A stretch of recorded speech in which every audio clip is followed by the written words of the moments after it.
Hello. Have you ever wanted to accurately guess specific events in people's lives? Well, come follow me and I will show you a way to do it.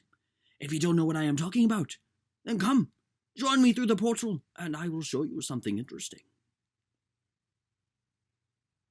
So here's that diagram I was talking about creepily in that intro. So what is this craziness? All right, so this is what I call, actually I need a cool name. So maybe one of you give me a really cool name for this. What we're doing here is having a step, or these are steps to human evaluation. And what we're trying to discover is a very specific event in their life that is like the source of what motivates them as a human being. And when I say motivate, I mean things like it could be like actual motivation or ambitions in their life, but it also could be what is the source of their anger? What is the source of their resentment or fear, or maybe even happiness, joy, and just things like that. And based on those, based on what those sources are, what will happen is that they're going to represent those things in very practical ways. Some of those practical ways may be by how they walk or how they talk about certain things, the things they choose to say in certain contexts and whatnot. So let me go and explain what all these things are. So this big red circle in the middle right here, that is our the core of it, the source of what brings somebody to behave a certain way, the source of their motivation. And then these blue ones here, I call this layer 2. The big circle is layer 3. The blue one right here these are the question, the why. Why did they do a certain thing? Things like, why did they say something given a certain context?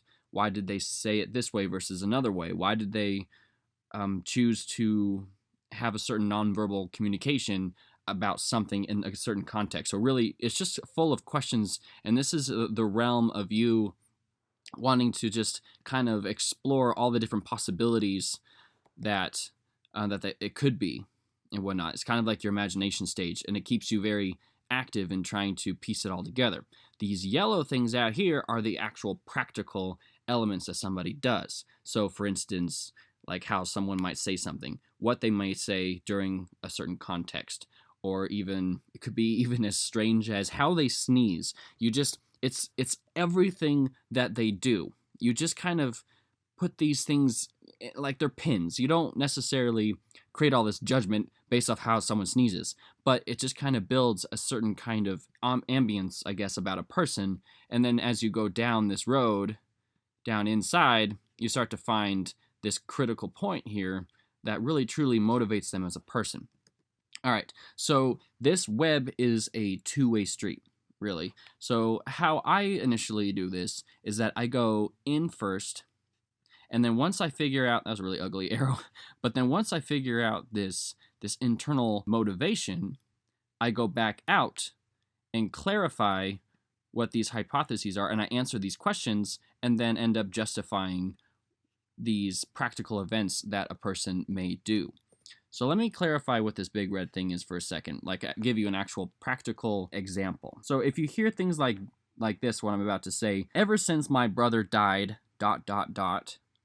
or when I was little, I always struggled with ...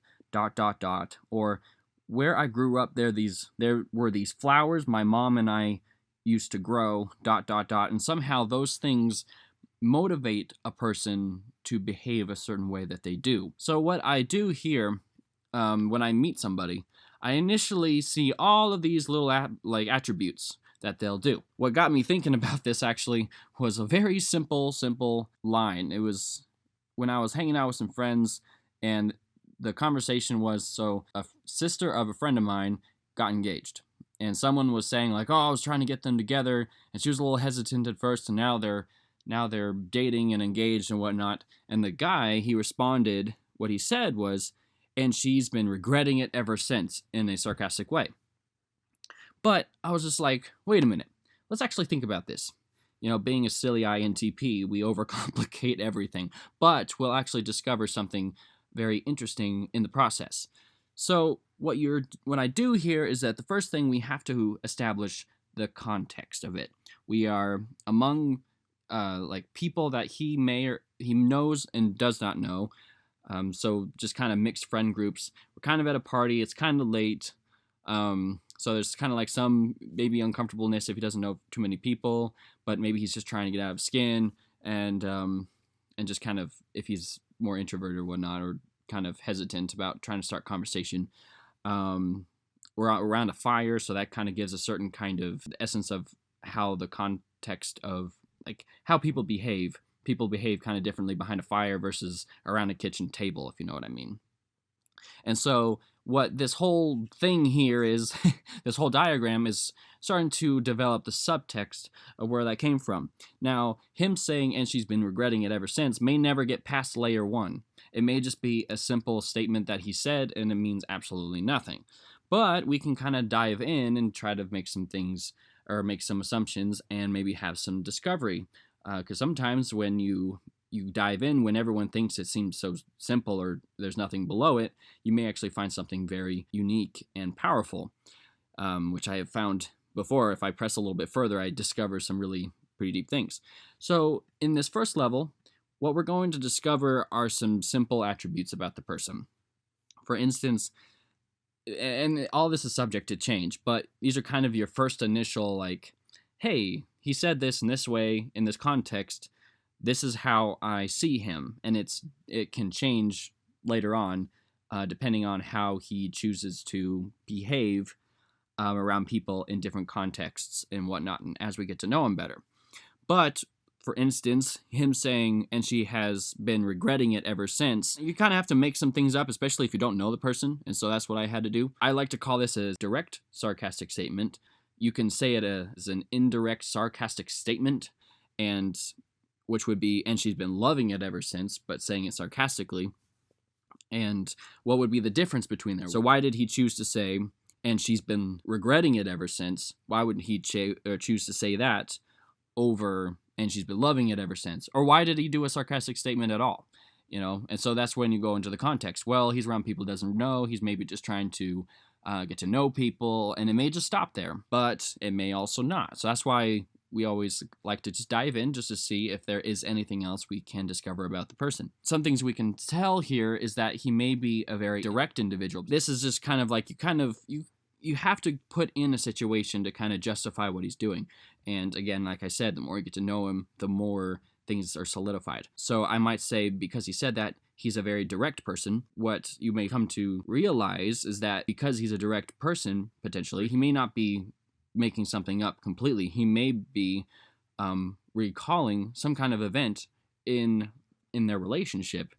And that doesn't mean like there's some kind of fallout in between their relationship, but it could just be that he teases a lot and he's very direct and blunt about something, and she may not be very direct and blunt, and so she might respond in such a way, going like, you know, oh, shut up, you know, in a funny way, and like fake punching his shoulder or something like that. But that may just kind of go to show maybe their dynamic as a relationship. I mean, really, you kind of piece it together to see how you see fit. Now, it's not all just made up. How these things are constructed is by consistency, and how it's all life experiences. You get to see people behave consistently, and how certain things play out, and how certain things combine together. And so once you see enough instances come together, you start to see some commonalities. And so when I say, hey, he might be a blunt person, and since he might be a blunt person, they might have this kind of relationship, and they might have this kind of quirk. And I'd say that because I've seen it before. So that's the evidence. Now, does that mean that's exactly what their relationship is? No. But it does hold some merit that since it does exist somewhere, it may or could be their relationship. And how that gets clarified is you talking with them and hearing their story and whatnot. All right. Once you get a whole bunch of practical events, or maybe even just one, from point 1, you go to the second point, or layer 2. Layer 1, you go to layer 2, and this is where you start asking the question, why did he say that? And then you can build a hypothesis to layer 3. And the hypothesis could be, so this is where you start making really, really strange connections. You may say something like, hey, he might be a middle child, he's always left out on something, and so he's really wanting to step out because he's struggling with depression. And so people would hear that, and they go, where the heck did you come up with that crap? But what you're doing is making these hypotheses, based off of this initial practical event. And now you're asking the question why, given the context, and we're trying to find the subtext, you're going to start asking these questions. And based off of your previous knowledge of how people behave, what I just said may not be far from inaccurate. Or it could be completely inaccurate, but maybe the concept may be similar, but the actual practical event may be something different. This is where you'll need some more little events happening and whatnot to kind of further your hypothesis. And so that, these things will just help strengthen what you might believe about the person. And these will also shift your initial questions, but you're still driven by the question, why? That's going to be really ugly, why? Yep, I'm drawing with my, that's ugly. But anyway, so you're driven by the question why, and you're breathing life into these events that people may seem as irrelevant. And so that's how we come to these discoveries. And you know what? Sometimes they are irrelevant, and it may just stop here. And it may never go any further. You know what? They just did it that way in this funny context, and that's it. However, people aren't so simple normally, and even though they may not mean something, though the way they do something to be anything deeper, it still may build a small part of the picture. Even though it's like maybe it's just a simple stroke somewhere in a grander scheme of a picture, people lie and don't lie at the same time, which is interesting. And so they may be lying to themselves, and they may not even realize it, that something may not be so important, but it's going to come from somewhere deep within them as a person. This red right here is going to come from somewhere. So that's kind of what is this something, this red, this somewhere? How is this influencing them to how they behave and whatnot? Okay, so if you're not confused yet, let's go a little bit further. And this is where things get a little simpler.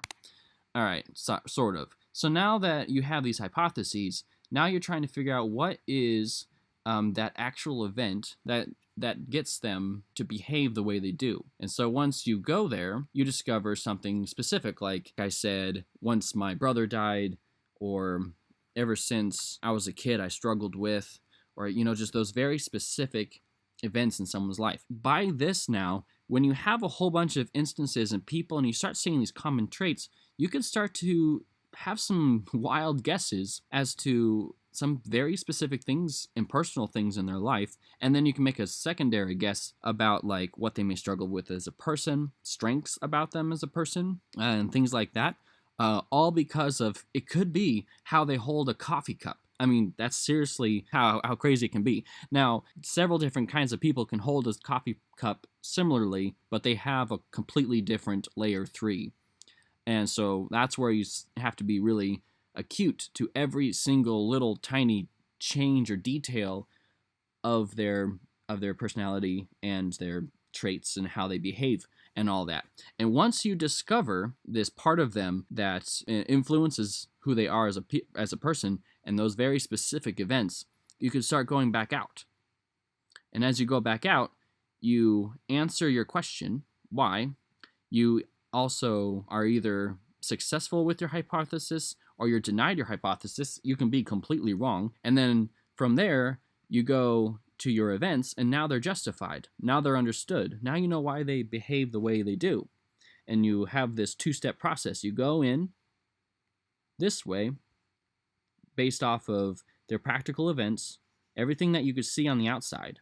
What you do, here's layer 1, is question all the other potential things they could have done or could have said given the circumstance. And then that reinforces layer 2 right here to ask the question, why did they do that specific thing in that specific context? Whether what they said or how they behaved, a combination of the two. Then you have these hypotheses and questions, and you're starting to piece it together. Why did he do that? So yeah, once you have all the different possibilities they could have done, and then now you're reinforcing, wait, but they did it this way. Why? And so then that's where you have to really question them. You can't necessarily get this out of your own understanding, though. Once you have enough of these like blue dots here and yellow dots, you can start seeing how they may circle around a certain event, and you may recognize this specific event. Like, hey, normally people that have these kind of character traits or practical things that they do, how they talk, how they walk, how they dress, how they speak, and then you go to the second part with all these hypotheses and whys, and I don't have these kinds of questions unless this certain event happens. So let's say something real simple like daddy issues. Girls with a fractured father figure can behave a certain way. And so once you see all these practical things that they end up doing, and you end up having these similar questions, why does she behave this way? Why does she do this? Why does she go after these kind of guys? But then you realize, wait, the only time I ever have these kind of questions is when this specific event happens, which it could be a fractured father figure or a bad relationship or whatnot. But in order to actually confirm that, you need that to come out of them specifically. So you can guess really, really well, but in the end, they have to admit it. Yeah, that's kind of the bummer part. You can't actually read minds. Unfortunately, we can't read minds. We have to do it all in the outside.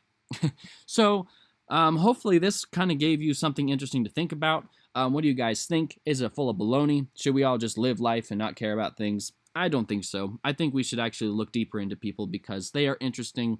And this also, I would like to say, hey, I value people, and I want to really see what really motivates you as a person and all that stuff. So if you have any questions, leave that in the comment section below.